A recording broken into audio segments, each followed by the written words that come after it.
Todos fuimos niños alguna vez, algunos con risas, juegos y cicatrices de caídas en bicicleta, otros con gritos, golpes y cicatrices que no se ven. En cada salón de clases hay un niño más callado que el resto, uno que no juega, que no sonríe, que mira al piso cuando lo llaman. Y nadie se pregunta por qué.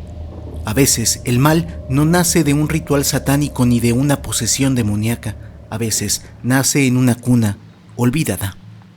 En este vídeo no vamos a glorificar a los asesinos, vamos a mirar atrás, a esa etapa en la que el futuro aún podía cambiarse. Y quizá, después de escuchar sus historias, entiendas que el monstruo no siempre aparece de noche, a veces empieza llorando en silencio, entre cuatro paredes. I Goyo Destroys presenta la triste infancia de 9 asesinos en serie. Pero antes, brevemente, checa si estás suscrito al canal. Al parecer, hay un bug que está desuscribiendo gente del mismo, así que si no estás suscrito, suscríbete. Ahora sí, comencemos. Número 9. Hay historias que parecen no haber tenido nunca un punto de partida feliz. La vida de Aileen Wuornos fue una de esas. Su existencia comenzó marcada por la desintegración familiar, padres adolescentes, un entorno hostil y la ausencia total de estabilidad. Aileen nació en 1956 en Michigan. Su padre estaba ausente desde antes de que ella pudiera recordarlo y su madre la dejó al cuidado de sus abuelos cuando aún era una niña. Lo que debía ser un nuevo comienzo resultó ser apenas otro capítulo de una infancia llena de carencias emocionales, confusión y abandono.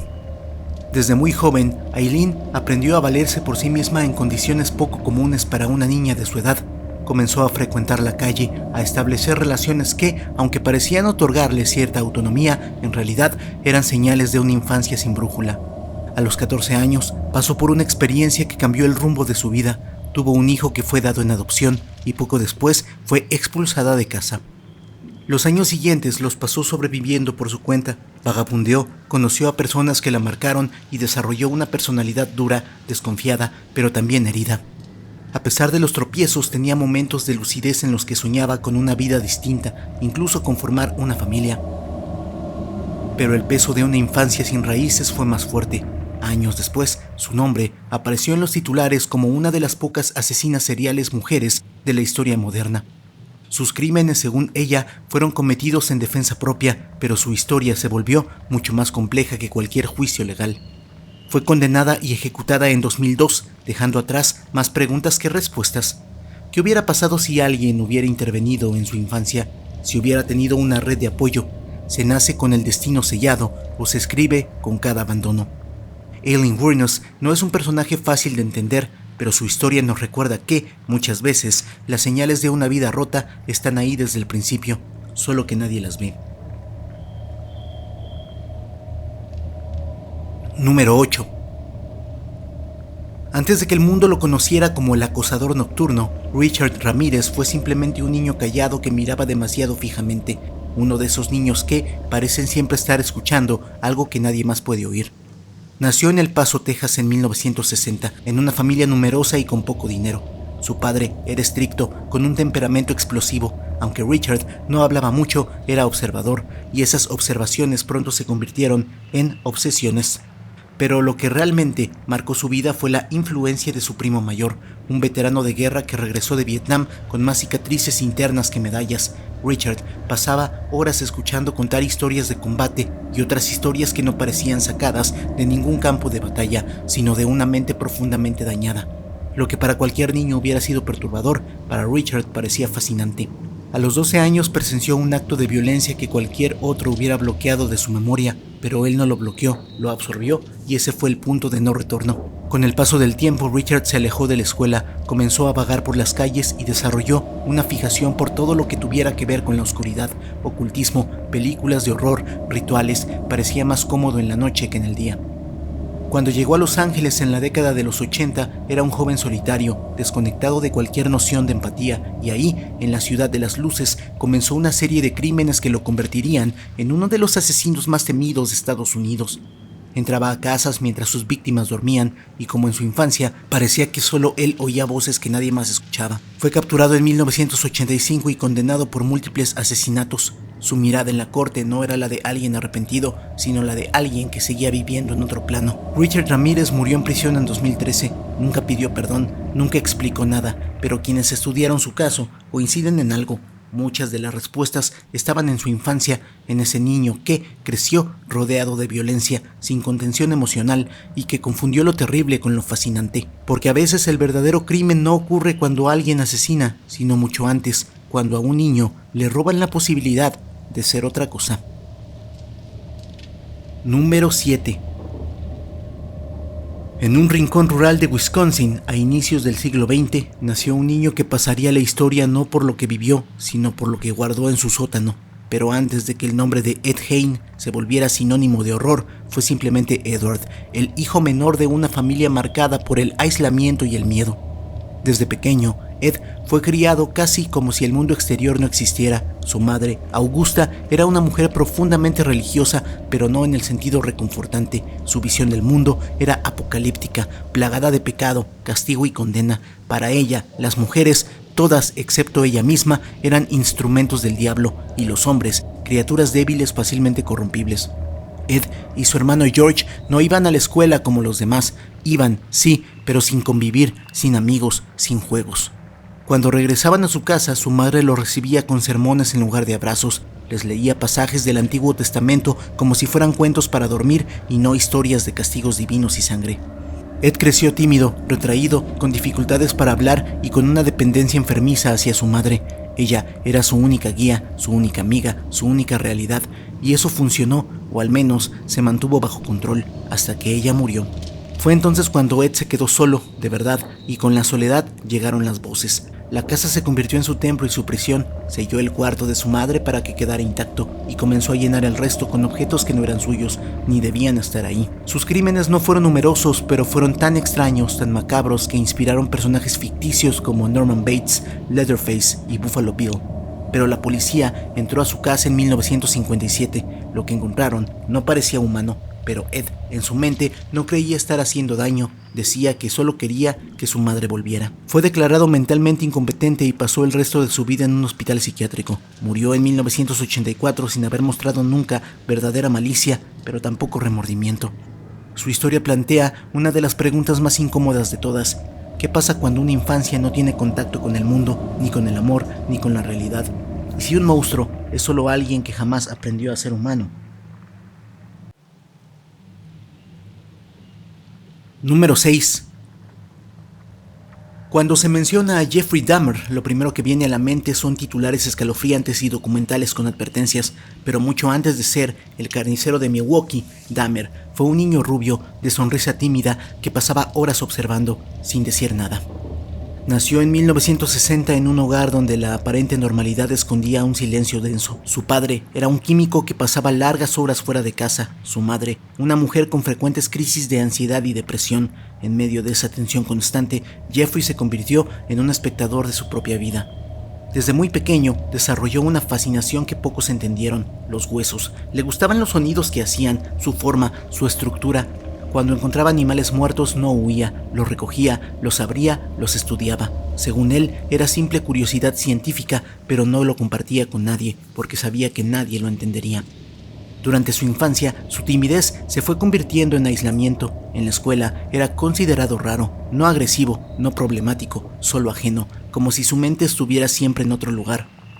A los 14 años comenzó a experimentar una lucha interna que no supo cómo gestionar, una mezcla entre soledad, confusión sexual y deseos que no podía controlar. Pero como tantas veces en su vida, nadie notó nada, nadie preguntó. El punto de quiebre llegó cuando sus padres se separaron. Tenía 18 años, estaba solo en casa y, por primera vez, actuó impulsivamente. Fue el inicio de una serie de actos que se extenderían durante más de una década, hasta su captura en 1991. Cuando fue arrestado, los detalles de sus crímenes impactaron al mundo, pero en medio de esa tormenta mediática, algunos especialistas comenzaron a mirar hacia atrás, hacia ese niño callado, brillante en algunos aspectos, profundamente perturbado en otros, un niño que coleccionaba esqueletos, porque al menos los esqueletos no lo abandonaban. Dahmer murió en prisión en 1994, asesinado por otro recluso. Hasta el final no supo explicar del todo por qué hizo lo que hizo, pero su historia volvió a poner sobre la mesa una pregunta inquietante. ¿Qué hubiera pasado si alguien, en lugar de evitarlo, se hubiera acercado a entenderlo? Porque a veces el verdadero horror no está en lo que alguien hizo, sino en todo lo que el mundo decidió ignorar antes de que lo hiciera. Número 5.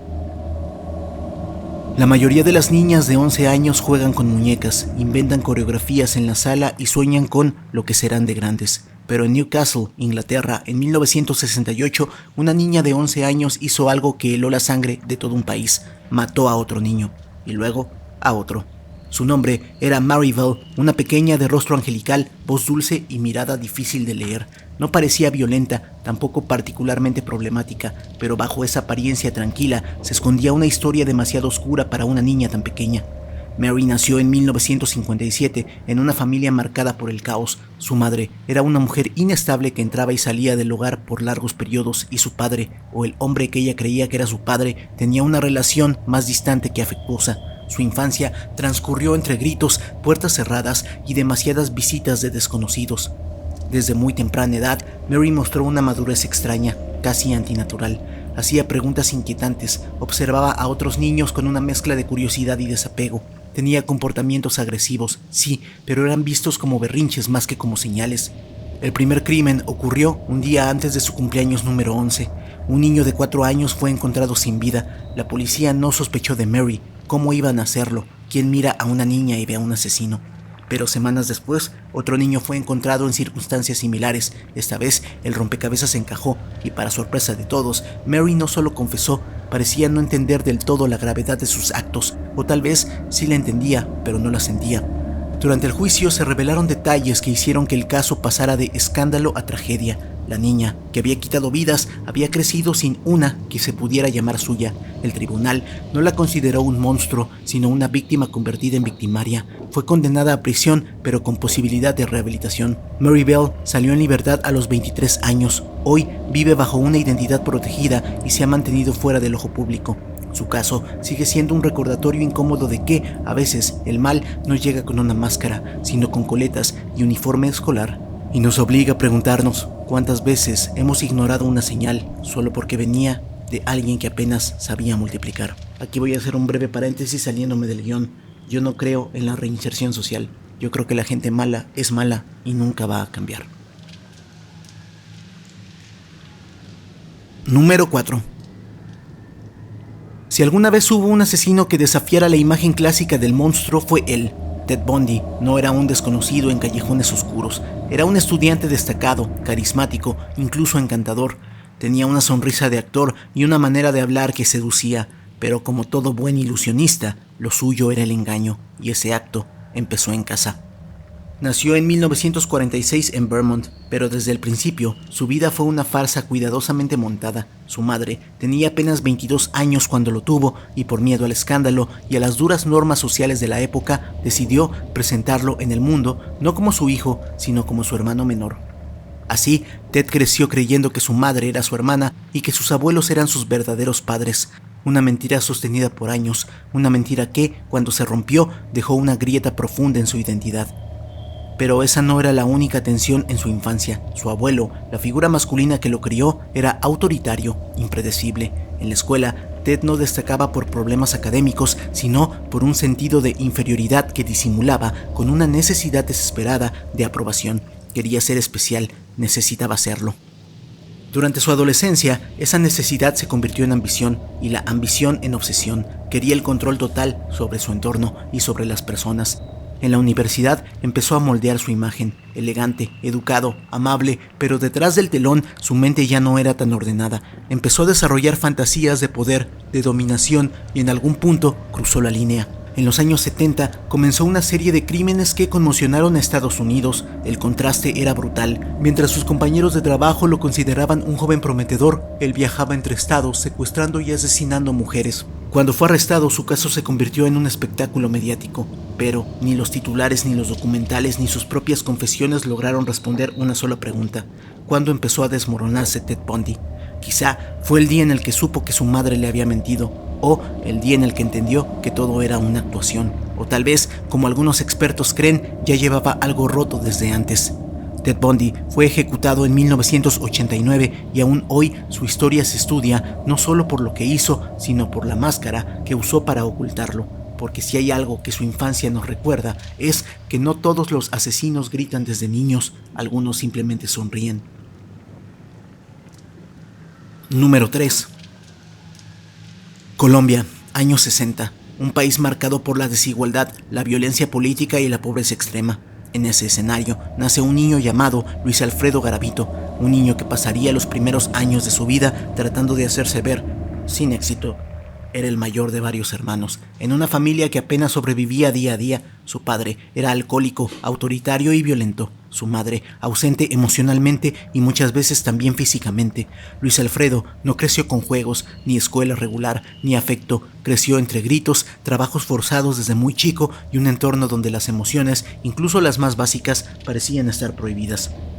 Desde pequeño mostró señales de que algo no iba bien. Tenía arrebatos extraños, una forma errática de hablar y una profunda dificultad para conectar con otros, pero nadie preguntó, nadie intervino, porque para el sistema, Luis era solo uno más de los miles de niños pobres e invisibles. De adolescente, comenzó a vivir en las calles, vendía dulces, limpiaba parabrisas, pedía limosna, y al mismo tiempo, su mundo interno se volvió más confuso, más oscuro. Sufrió experiencias traumáticas que marcaron su percepción del mundo, de las relaciones humanas y del poder. A lo largo de su juventud buscó ayuda en distintas iglesias y grupos religiosos tratando de encajar, pero su comportamiento errático lo hacía cambiar constantemente de ciudad, de entorno, de historia. Se convirtió en un experto en pasar desapercibido. Durante los años 90 comenzó a cometer crímenes que lo convertirían en uno de los asesinos seriales más notorios del continente, pero por mucho tiempo nadie lo sospechó, porque sus víctimas, como él de niño, eran invisibles, niños de la calle, menores sin familia, pequeños que nadie busca. Fue capturado en 1999 y confesó haber asesinado a más de 100 menores. Su caso sacudió a todo un país, no solo por su monstruosidad, sino porque expuso una verdad aún más incómoda. Durante años, Colombia tuvo a cientos de niños desaparecidos y nadie lo notó. Garavito no fue liberado gracias a reformas legales y murió en prisión en 2023, pero su historia deja una cicatriz imborrable, porque más allá del criminal, hubo un niño que nunca fue visto, nunca fue escuchado, nunca fue salvado. Y ahí está la verdadera tragedia, que a veces los monstruos no nacen, se forman en el silencio de quienes deciden no mirar. Número 2. Ucrania, 1936. El país no solo estaba devastado por el régimen estalinista, también por algo aún más insidioso, el hambre. Un hambre que no se limita al estómago, sino que se instalaba en el alma. En ese contexto vino al mundo Andrei Chikatilo, en una aldea tan pobre que la palabra infancia no significaba nada.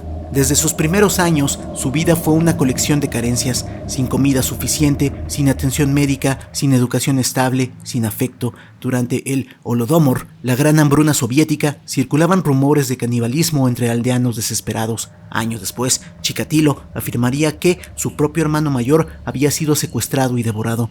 Nunca se comprobó, pero la sola idea refleja el nivel de trauma con el que creció. Su padre fue enviado al frente en la Segunda Guerra Mundial y su madre, estricta y emocionalmente inaccesible, crió a Andrei con lo que pudo. Una mezcla de disciplina brutal y resignación. El niño se orinaba en la cama hasta bien entrada la adolescencia, lo cual no solo era castigado con violencia, sino con vergüenza pública. En la escuela era objeto de burlas constantes, no encajaba, no hablaba mucho, y cuando lo hacía era con un tartamudeo nervioso y poco contacto visual. Pero Chikatilo tenía algo que pocos notaban, una memoria prodigiosa. Leía compulsivamente y memorizaba libros enteros. Durante años intentó integrarse en círculos académicos buscando respeto, admiración, aceptación, pero una y otra vez se topaba con el mismo muro, su dificultad para relacionarse emocional y físicamente con los demás. Esa frustración silenciosa fue creciendo y con el tiempo se convirtió en rabia, pero no una rabia impulsiva, era metódica, contenida, como si esperara el momento exacto para liberar todo lo que había guardado durante décadas. Fue entonces cuando empezó su carrera criminal. Durante más de una década, Chikatilo asesinó a decenas de personas, muchas de ellas niños y adolescentes, en distintas regiones de la Unión Soviética. Su estilo era frío, controlado, como si en cada crimen estuviera ejecutando una venganza silenciosa contra una vida que le negó todo desde el principio.